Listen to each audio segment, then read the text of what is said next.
Morning, guys and gals. Froggy here. This is a 2019 Subaru Forester, four-cylinder engine, and we're going to do an oil change. This is the first time I've done an oil change on this vehicle. First thing we're going to do is get it up on ramps. Those are my ramps hanging over on the wall because we need to get a little bit of space underneath there to unscrew the drain plug and drain the old oil out. So we're going to put it up on ramps, and then we're going to jack up the back a little bit too, because we don't want it tilted like that. We want it pretty much level. Okay, so we put it up on ramps. You could also use floor jacks to jack it up if you wanted to do it that way. I don't know if you're skinny enough to get under there and put an oil drain pan under there and do it without lifting it. You can try if you want to. In the back, I used two floor jacks, and I'm going to show you where I jacked it.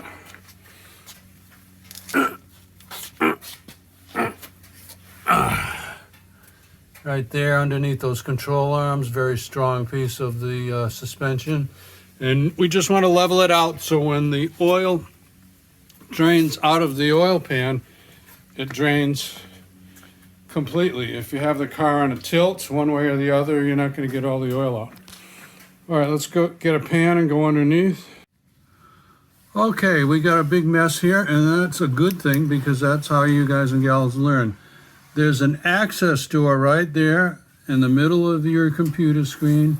I'm holding my flashlight on it, and you have to unscrew one plastic Phillips screw and then rotate it like 180 degrees to get it out of the way.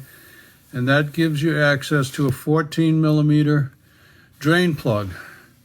Now the dealer had that drain plug so tight I couldn't get it loose with a hand tool, so I got my impact tool on it, which is fine, except my impact tool has got lots of power and it's very fast, and when it came off, it just came all the way off in an instant, and the oil went flying.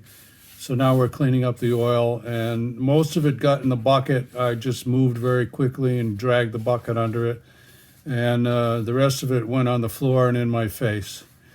But that's good because it's teaching you what can happen, okay? So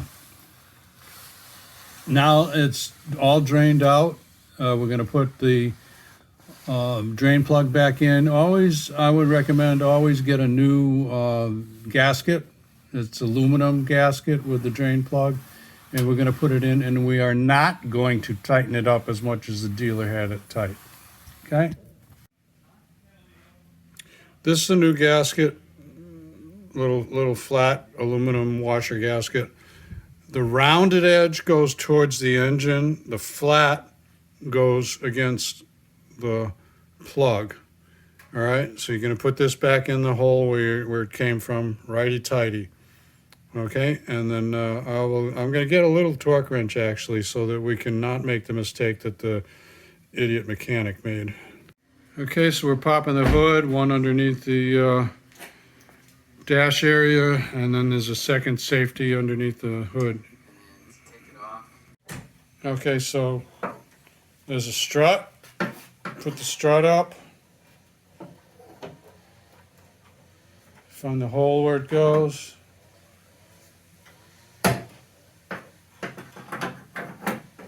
Okay, now we're ready to take the filter off. All right, that blue thing is the oil filter, and we're wiping that little catch basin cup kind of area so that when we take it off, nothing falls down into the engine area. It's unlikely, but you just want to make it kind of clean. And then we're going to unscrew the filter. Okay, so this is a little tool here that's made in the shape of the top of the filter, so that helps you twist off the old filter, and it fits a standard 3/8 ratchet. Once you break it loose, it will be easy to turn.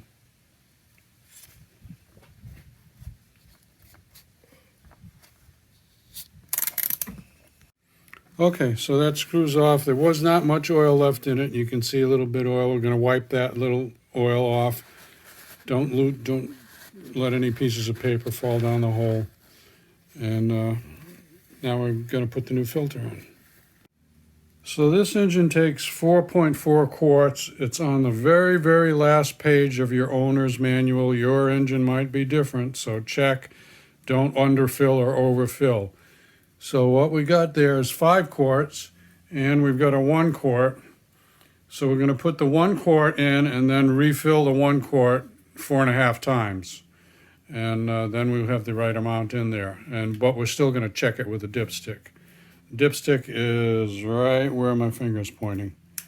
We're going to run it first and then shut it off, let it sit for 3 or 4 minutes, and then check the dipstick. Okay? So go ahead and pour in that first quart. Carefully, no drips. That's a great big funnel, so this should work fine. Let's see. One thing, you want to probably have this cap all the way off so you don't pour oil into the cap. So that's one. Keep it there for a while because oil is fairly thick, and wait till it starts dripping slow. Okay, now we'll refill that. Okay, so we put 4.4 quarts. We also checked the brake fluid level. Do not ever add brake fluid. That's a whole other video. You don't top off brake fluid. We did top off the windshield washer fluid and coolant.